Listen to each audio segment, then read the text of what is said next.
Bienvenue chère communauté, très heureux de vous retrouver aujourd'hui pour un nouvel épisode du podcast Inspire.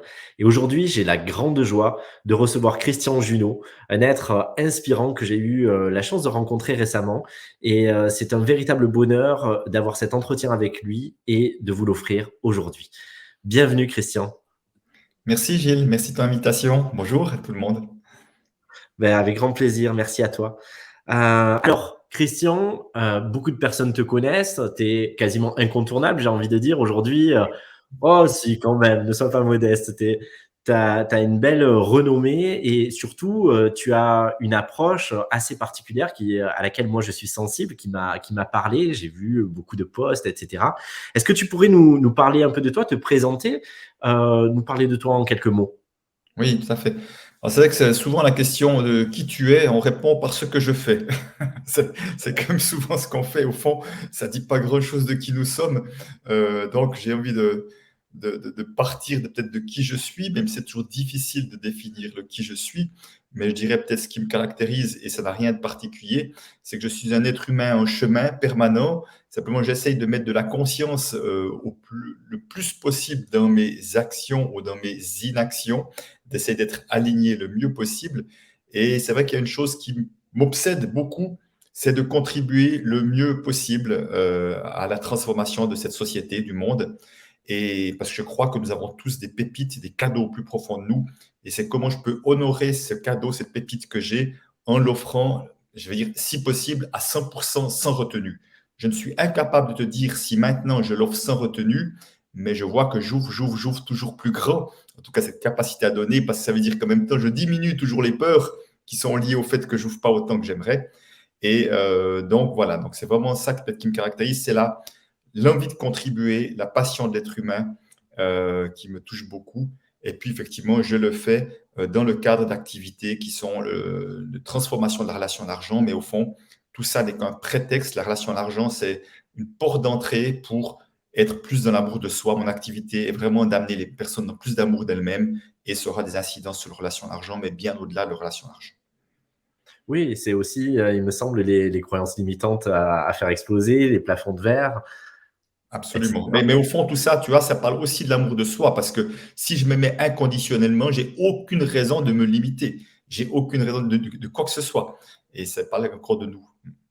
Mmh. Je suis tellement d'accord et je te rejoins pour nos éditeurs aussi, hein, et tu pourras dire si tu te sens en accord avec ça. Moi, de la manière dont je t'ai perçu, je t'ai lu, ce qui m'a touché, c'est justement cette approche de dire effectivement, il y a cette porte d'entrée de l'argent qui est parfois un tabou encore dans nos sociétés, et à la fois justement de le prendre comme un axe de développement personnel, de déploiement intérieur, d'amour de soi, et non pas comme une finalité, comme un but absolu, mais plutôt comme un instrument. Et donc ça, j'ai trouvé ça déjà extrêmement juste. Et aussi, j'ai vu beaucoup de congruence dans tes partages. Je me souviens notamment d'une publication où tu parlais d'un régime alimentaire, d'un extra qui avait été fait, de voir combien ça te demandait de te réaligner, de revenir à l'écoute, et combien tout ça, dans ton approche, est en lien. C'est-à-dire, tu l'as très bien introduit, il n'y a pas Christian dans la vie traditionnelle et puis Christian au travail, mais c'est une véritable vocation qui fait que c'est vraiment ton alignement personnel, ton parcours qui fait aussi ce que tu partages.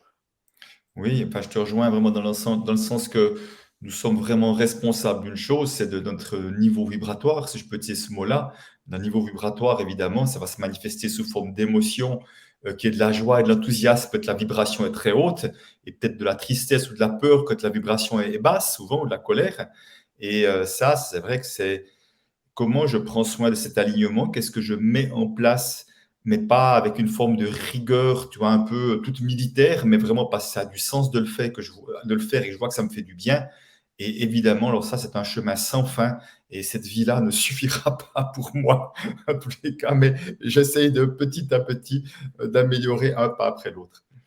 Oui, et puis peut-être que l'essentiel, c'est effectivement de marcher cette voie et pas forcément là aussi d'atteindre un but absolu, mais en tout cas de s'engager sur ce chemin et de s'y évertuer un peu plus chaque jour, effectivement. Oui, oui, c'est vrai. Et c'est ça que j'aime bien sur ce chemin, c'est que ce chemin n'a pas de but. Tu vois, il n'y a pas un endroit où on est arrivé. Voilà, c'est juste, voilà, c'est l'endroit où on marche ce chemin, on ne sait pas où il nous mènera, et c'est peut-être ça aussi qui est merveilleux, c'est juste de se laisser surprendre par là où il nous amène. Ouais, je te rejoins, c'est une forme c'est presque poétique, j'ai envie de dire, et philosophique à la fois. Et dans un monde où justement on se fixe toujours des objectifs très fermés, très ciblés, laisser la place à la grandeur, c'est un peu ce que tu évoquais aussi tout à l'heure en nous disant finalement c'est pas une finalité. Au travers de l'argent, on va contacter tellement d'autres aspects de nous-mêmes, se réconcilier avec des parts. Finalement, de la même manière, marcher ce chemin d'écologie intérieure, eh bien, en fait partie et on ne sait pas où il nous mène, mais le simple fait de se connecter à cette dimension nous ouvre des voies. Oui, oui, je te rejoins pleinement. Super, on est en phase. Et du coup, est-ce que toi, tu pourrais nous partager un élément fondateur ou un élément majeur dans ta vie qui t'a permis ces prises de conscience, qui t'a permis de marcher justement ce chemin, peut-être de bifurquer par rapport à une vie antérieure, j'ai envie de dire. On a plusieurs vies dans une vie. Oui, alors peut-être comme une chose qui me caractérise au départ, c'est quand même une faible estime de moi. Je dirais vraiment une faible estime de moi et souvent associée quand même peu d'amour pour moi. C'est-à-dire que pourtant, je fais des études, ça se passe bien, je fais des études universitaires, mais toujours à partir d'un endroit de manque vis-à-vis de moi. Tu vois, je me sens toujours pas assez quelque chose, moins bon que les autres. Je fais du sport, je fais pas mal de sport, de bon niveau également, mais il y a quand même un manque de confiance en moi encore qui est là aussi. Donc, j'ai un peu couru après enfin, en tout cas, ça m'a pas mal pénalisé ou perturbé, je dirais, ce manque d'estime de soi qui fait que c'est comme s'il y avait déjà beaucoup de choses en moi, mais que je n'osais juste pas exprimer de peur de faire faux, de peur de me tromper, de peur de vivre des choses difficiles et qui fait que je suis un peu, parfois en mode un peu paralysé, timide à certains endroits, là où à d'autres endroits, avec mes copains et tout, je peux être un peu déjanté.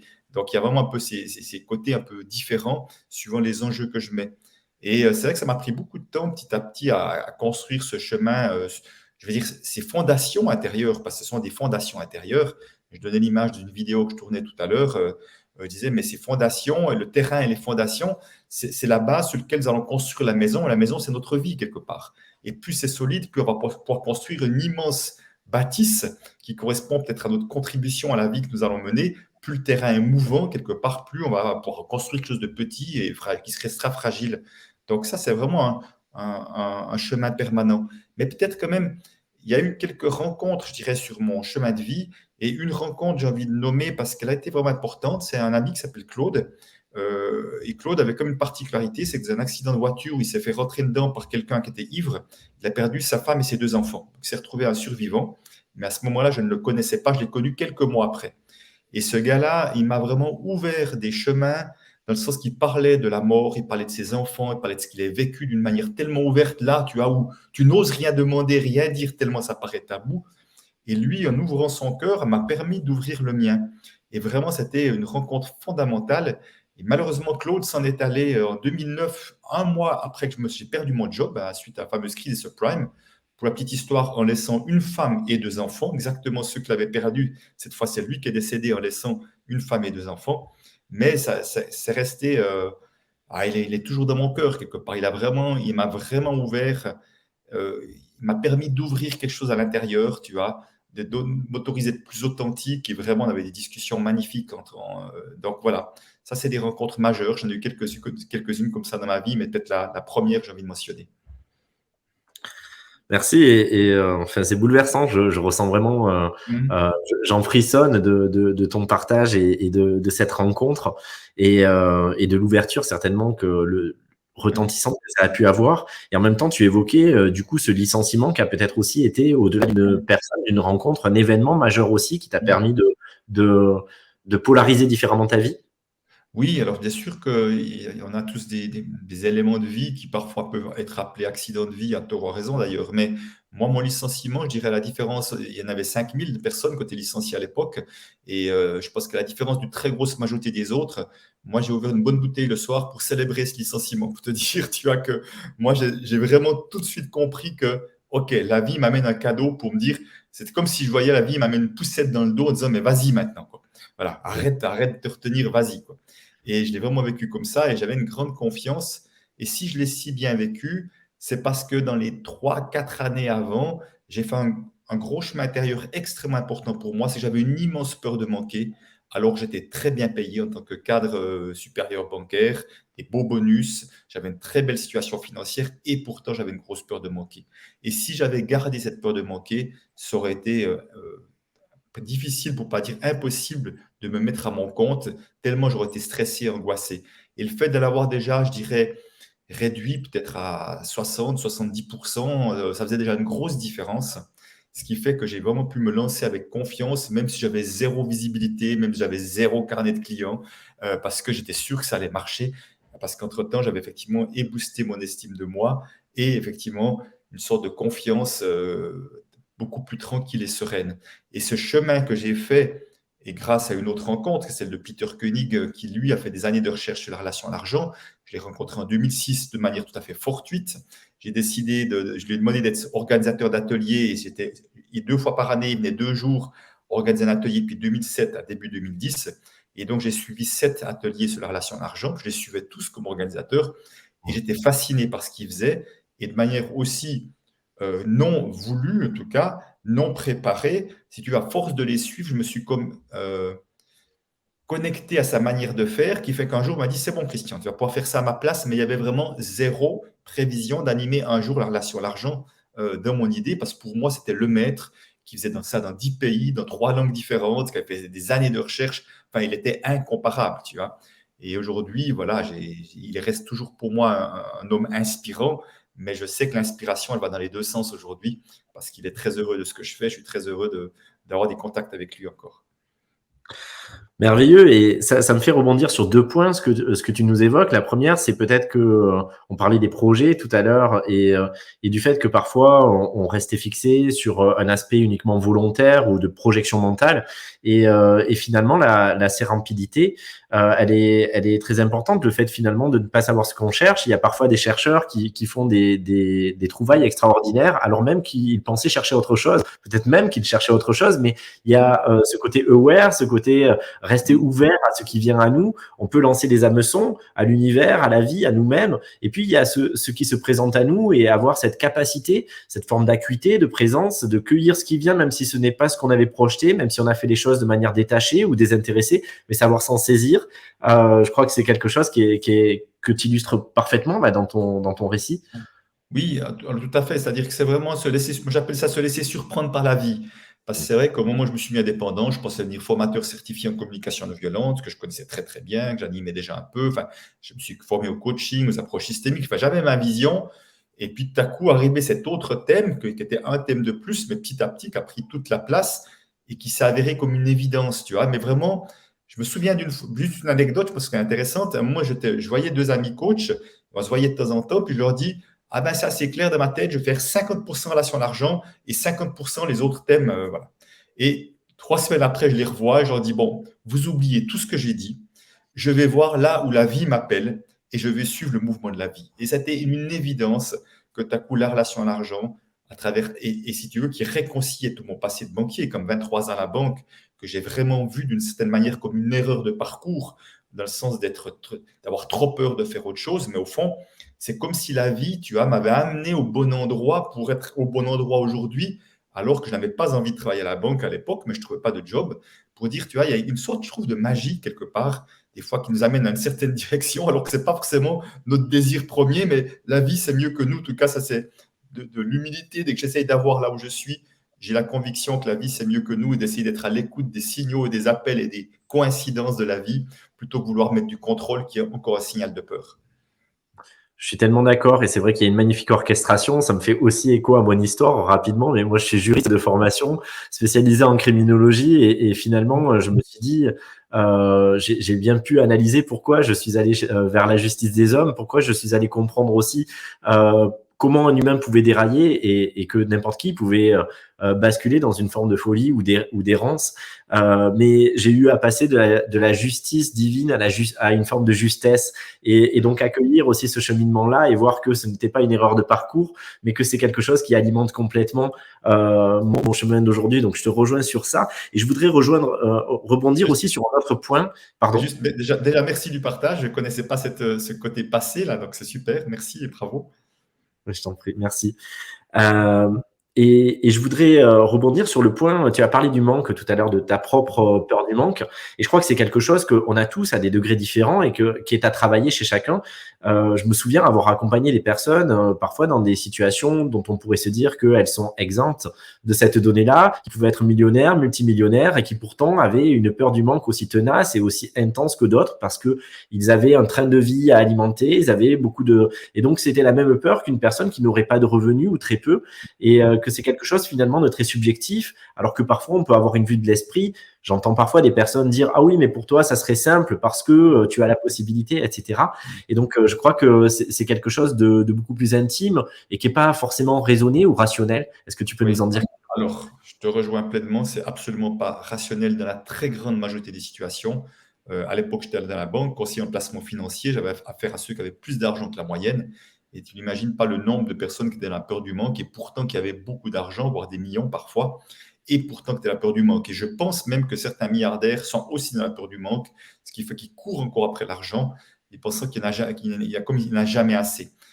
Donc, c'est vrai que cette peur est largement la problématique numéro une dès qu'on parle de relation à l'argent, très largement, je peux te dire.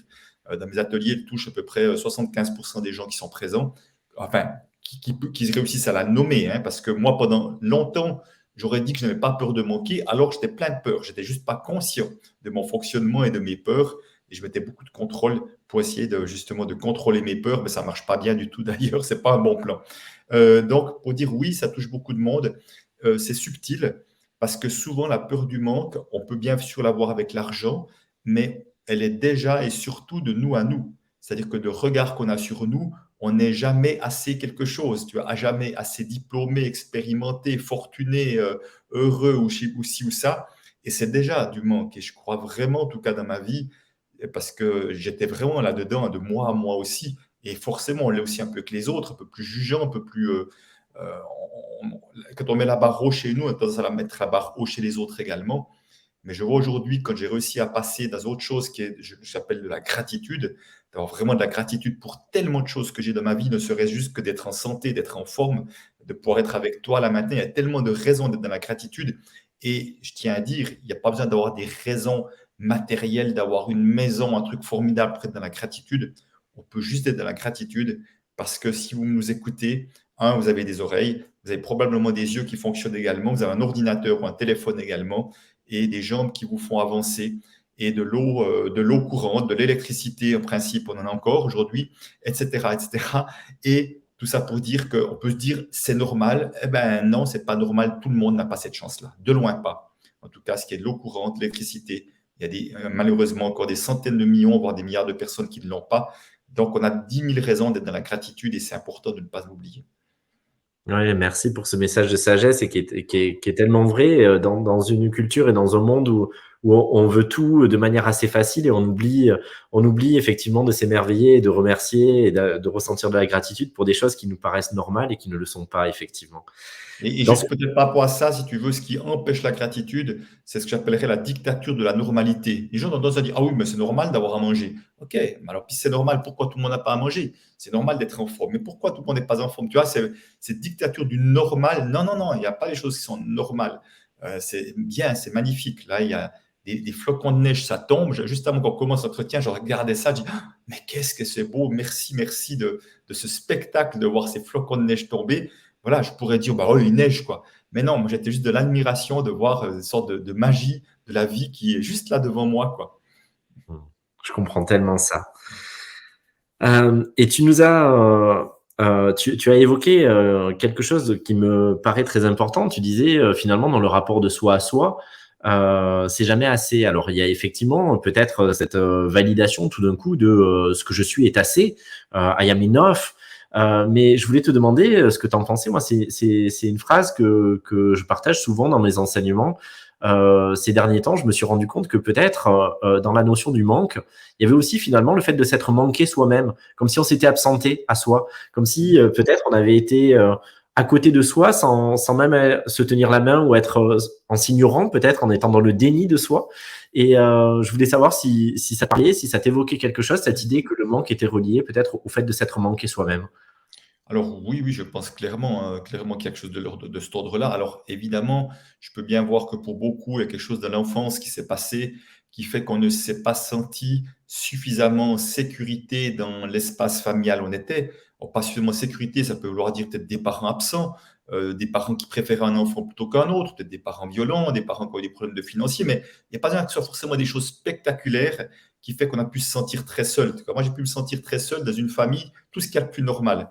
Et Mmh. au fond, alors bien sûr, comme enfant, c'est relativement difficile, mais si tu veux, parce qu'il y a l'adulte qui vient pas te donner la main, te prendre la main quelque part, c'est comment moi, effectivement, à un moment donné, une fois adulte, je peux prendre la main à cet enfant qui est encore en moi et qui a été seul et que je peux lui prendre la main et lui dire, OK, aujourd'hui, tu ne manqueras plus de rien, plutôt que cet enfant avec ses manques se manifeste à un moment donné et prenne même le dessus sur l'adulte que je suis. Parce que c'est bien souvent ça qui se passe, si tu veux. C'est l'enfant intérieur qui se réveille et qui devient presque une forme de dictateur si moi, je m'en occupe pas. Donc, c'est important, effectivement, de savoir qu'il est là. Et puis, au fur et à mesure que je peux le rassurer que tout va bien et que dorénavant, il ne manquera de plus rien de ce qu'il a manqué à l'époque, il y a quelque chose qui peut se calmer à l'intérieur. Mmh. Merci pour ça. Tu nous as évoqué une, même deux personnes qui ont joué un rôle central dans ta vie, un événement aussi, parmi tant d'autres, mais qui a joué un rôle majeur et dont tu as su te saisir. J'insiste sur ça aussi parce que c'est aussi une question de Bien sûr. conscience et de responsabilité. Euh, Est-ce qu'au-delà, je sais pas, moi je suis par exemple très sensible à l'art. Est-ce qu'au-delà, il y a eu des livres ou des musiques ou un film qui a pu t'accompagner, servir de déclic ou de compagnon de route à un moment donné où il y avait une bifurcation ou une confirmation de quelque chose ou pas du tout? Alors, je dirais que j'étais quand même toujours sensible à la musique. Et au fond, la musique a quand même eu un aspect chez moi. C'est que de par mon histoire d'enfance, j'étais très bloqué émotionnellement parlant, vraiment avec voire pas de ressenti. C'est quelque chose qui s'ouvre là maintenant, mais si je suis honnête, je vois que c'est mieux, mais je sais qu'il y a encore un chemin à faire à cet endroit-là pour l'instant, mais en même temps, je suis pas dans le dire c'est pas bien, c'est comme ça.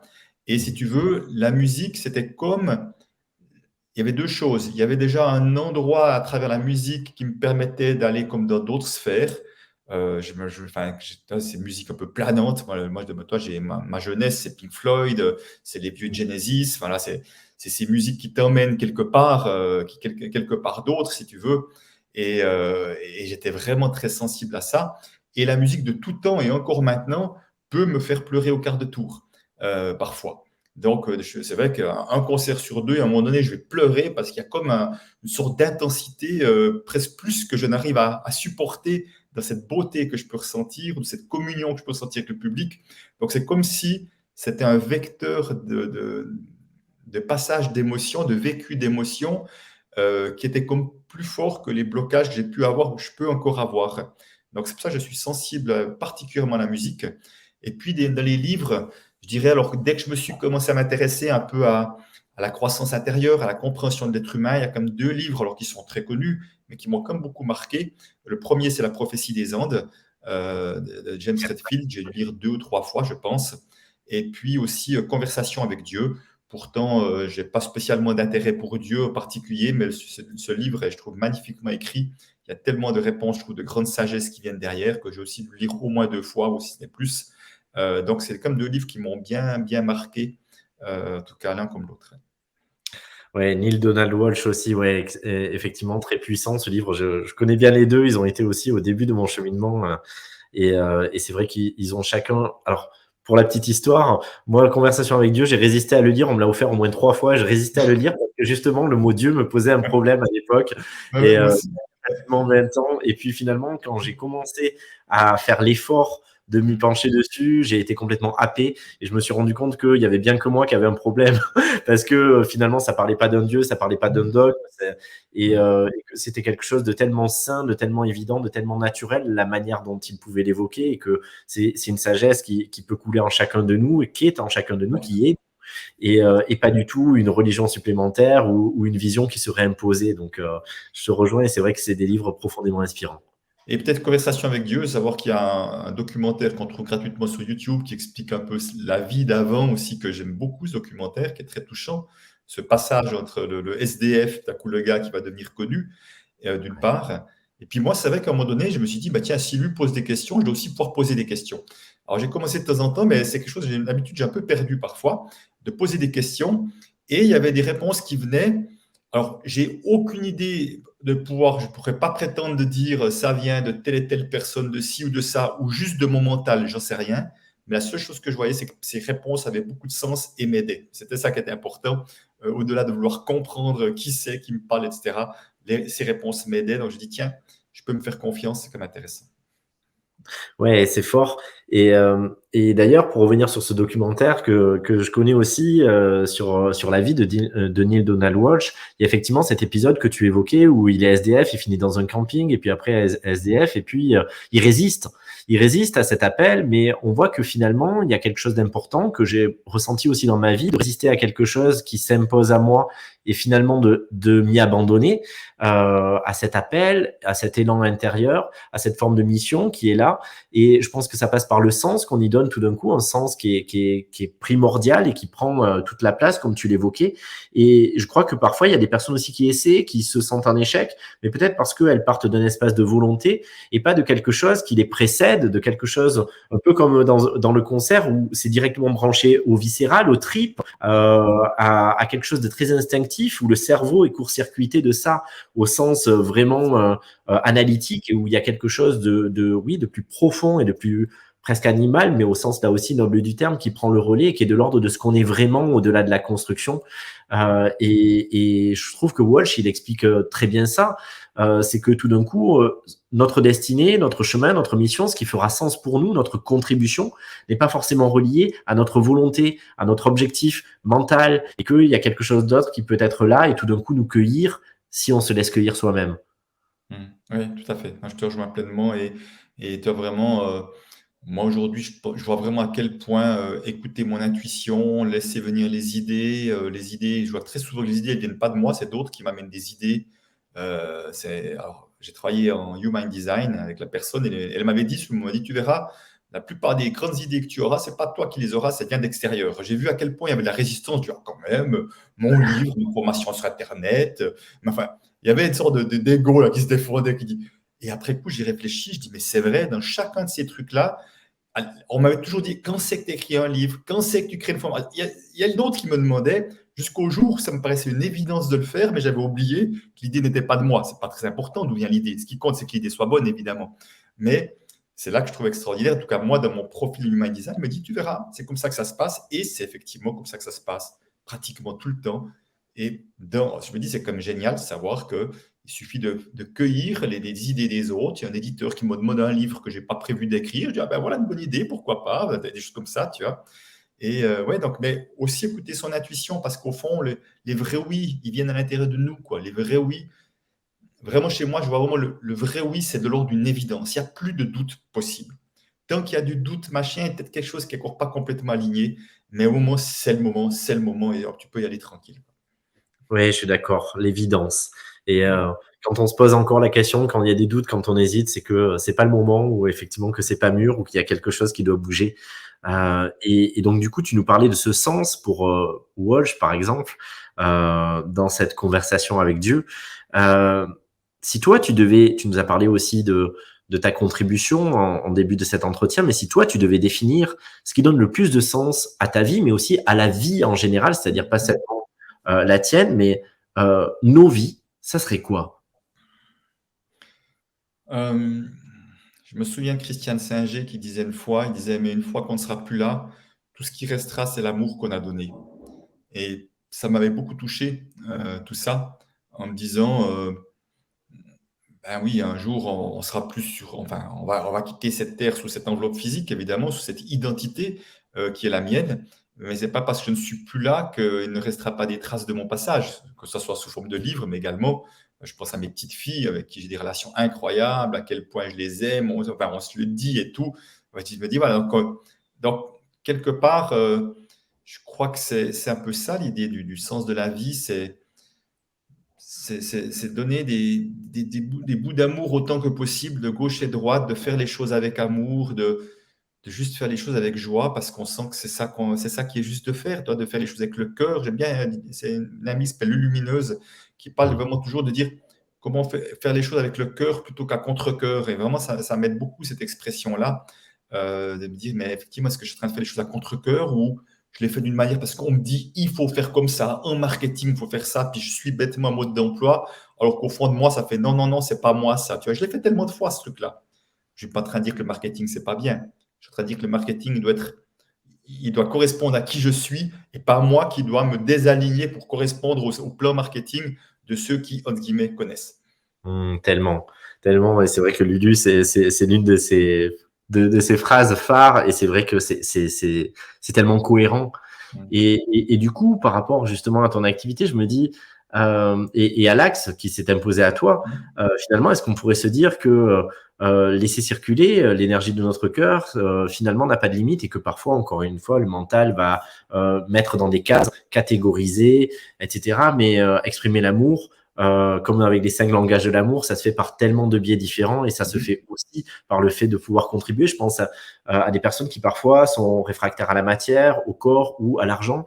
Et je pense à des personnes comme Mama qui, heureusement, n'a pas de problème avec le fait de pouvoir toucher des sommes immenses et de pouvoir contribuer à la vitesse de la lumière en un texto pour envoyer des couvertures en une demi-heure lors d'un coup de froid en Inde, alors que l'État mettait beaucoup plus de temps à se mobiliser, qu'il y avait déjà des morts, et tout un tas de personnes dont on ne connaît pas forcément l'impact. J'entendais Georges Clooney qui avait fait une donation à un village en Provence, je crois, suite à une inondation et qui était resté anonyme. Et bon, là, il a été débusqué, mais en tout cas, voilà, toute cette contribution aussi, qu'elle soit anonyme ou pas, mais qui est profondément liée à cet élan du cœur dans tous les domaines et donc de réintégrer cet aspect matière et argent au même titre que les autres finalement.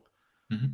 Oui, alors bien évidemment, c'est-à-dire que si tu veux, enfin, selon ma perception, ce n'est pas moi qui l'ai inventé, évidemment, nous sommes des êtres spirituels venus s'incarner sur Terre, et l'argent est quelque chose de profondément terrestre, quoi. A priori, l'argent ne devrait pas tellement exister ailleurs, peut-être que ça existe, mais c'est seulement ce que ça s'appelle autre chose, c'est autrement. Donc, on vient se frotter à la matière, on vient s'incarner sur Terre, on ne vient pas planer, parce qu'autrement, j'aime bien, je crois que c'est Frank Lobvé qui dit les pieds dans la boue, la tête dans les étoiles. Et j'aime bien voilà, cette manière de voir les choses. Je dis, ben oui, on vient s'incarner, se frotter à la matière. C'est pas toujours simple, c'est se frotter aux autres, aux interactions, les conflits que ça donne, voilà, mais tout ça. Donc, l'argent fait pleinement partie de cela, si tu veux. Et si tu veux, pourquoi moi j'aime ce thème de la relation de l'argent, parce que c'est un thème qui nous renvoie profondément à qui nous sommes ou à qui nous nous empêchons d'être, qui nous envoie aussi, qui nous renvoie à nos peurs les plus profondes, entre autres la peur de mourir, la peur de finir sous un pont ou je ne sais quoi. Ça nous renvoie vraiment à des peurs très profondes et aussi à nos aspirations profondes qu'on s'empêche parfois de vivre à cause des peurs en lien avec l'argent. Donc, si tu veux, moi, c'est pour ça que j'ai choisi ce thème. C'est parce que c'est une manière très rapide d'entrer vraiment dans la profondeur, dans la rencontre des êtres humains. Et dès le moment où on peut changer quelque chose en profondeur, l'impact sera beaucoup plus grand que si on change juste un petit truc en surface, en quelque sorte. Et pourquoi finalement l'argent nous amène à beaucoup de profondeur? C'est parce que malheureusement, nous avons donné beaucoup de pouvoir à l'argent, beaucoup trop de pouvoir à l'argent, mais surtout que l'argent n'a aucun des pouvoirs qu'on lui donne. Ça, c'est le grand piège. On donne le pouvoir, tu vois, c'est comme si on me donnait le pouvoir de réparer votre voiture, c'est une très mauvaise idée, je suis nul en mécanique, s'il vous plaît, ne le faites pas, parce que vous aurez rien. Et ben, c'est la même chose avec l'argent, on lui demande quelque chose que l'argent n'est pas capable de faire. Voilà. Ouais, merci pour ça. Du coup, on a couvert beaucoup de choses. Tu nous as offert beaucoup de richesses dans ce que tu viens d'évoquer. C'est profond et d'ailleurs, je ressens vraiment ce besoin. Et chez vous, quand vous écouterez, j'espère que vous prendrez le temps de pas écouter qu'avec vos oreilles, mais de laisser infuser parce que je sens que au-delà des paroles, il y a toute cette énergie, cette conscience qui se diffuse. Justement, est-ce que tu aurais un dernier message à transmettre aux auditeurs, quelque chose qui, au-delà de tout ce qui a déjà été si magnifiquement évoqué, si on devait retenir un seul message, ce serait Ben, lequel? si tu veux, alors, je ne sais pas si c'est enfin, si c'est le seul à retenir, mais en tout cas, un message qui me paraît important, c'est que, en tout cas, moi, il y a deux choses dans le message. Un, moi, j'ai une croyance, c'est que plus nous serons nombreux à faire une activité que nous aimons, mieux notre société se portera. Parce que je crois que chacun d'entre nous Aimons avoir affaire à des gens qui ont le sourire, des gens qui sont joyeux, des gens qui aiment ce qu'ils font plutôt que des gens qui tirent la gueule. Et je ne juge pas ceux qui tirent la gueule, je le regrette profondément pour eux. C'est la première chose. Et la deuxième chose, c'est que l'argent n'a pas été créé pour nous empêcher de nous déployer. Donc, si c'est le cas, si vous n'osez pas offrir le cadeau de qui vous êtes et la pépite, le diamant qui demande qu'à rayonner, qui est en vous, pour des questions d'argent, je veux dire, occupez-vous de votre relation à l'argent, que ce soit avec n'importe qui. Je ne suis pas en train de faire de la publicité pour moi, c'est égal avec qui vous le faites, mais faites-le, parce que c'est vraiment dommage de passer à côté, parce que chaque fois que nous avons un cadeau en nous que nous n'offrons pas, je veux dire, le monde entier est orphelin de ce que nous ne donnons pas.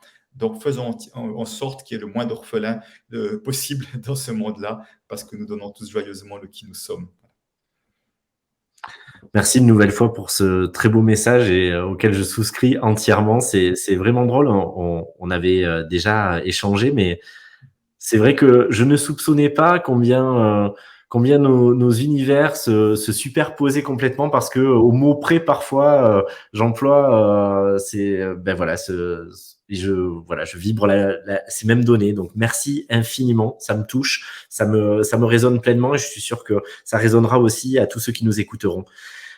Pour finir, Christian, est-ce que tu peux nous parler de tes actualités? Où peut-on te retrouver? Est-ce qu'il y a quelque chose qui sort en ce moment? Tu nous as parlé du livre, il y a peut-être également une autre donnée.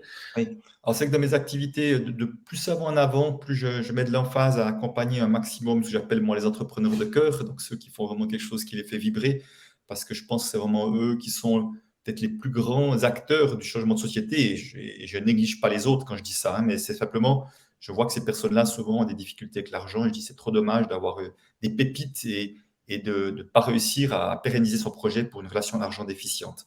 Donc, j'accompagne beaucoup les entrepreneurs sous forme d'ateliers en présentiel et également j'ai une formation sur Internet qui s'appelle Amis avec l'argent, mais qui est une version que pour les travailleurs indépendants, les entrepreneurs.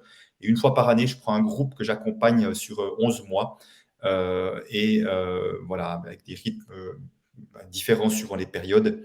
Et ça commence chaque année à peu près début février, mi-février à peu près, avec un nouveau groupe. Donc, c'est vraiment c'est un programme, je trouve, qui est très, très beau parce que c'est le programme où il y a énormément de contenu et on fait vraiment un travail en profondeur qui est magnifique. Donc, moi, voilà, je suis très content de pouvoir l'offrir de cette manière-là, en plus du présentiel, parce que tout le monde n'est pas fait pour être sur Internet. Moi, je suis plus présentiel personnellement. Certains sont à l'aise sur Internet. C'est important que chacun trouve sa manière qui lui correspond. Complètement. Et on peut retrouver toutes ces informations sur ton site, mais également sur tes réseaux sociaux? Oui, absolument, sur mes réseaux sociaux, Facebook, Instagram, LinkedIn. Puis j'ai une chaîne YouTube avec plein de vidéos gratuites aussi. Ouais. Ok, ben super. On mentionnera tout ça juste en dessous de la vidéo. Ben merci infiniment, Christian, pour ce temps partagé, mais aussi pour la qualité de ton partage. C'était vraiment inspirant. Donc merci infiniment. Merci de l'invitation, Gilles. Merci. Au revoir. Plaisir, au revoir.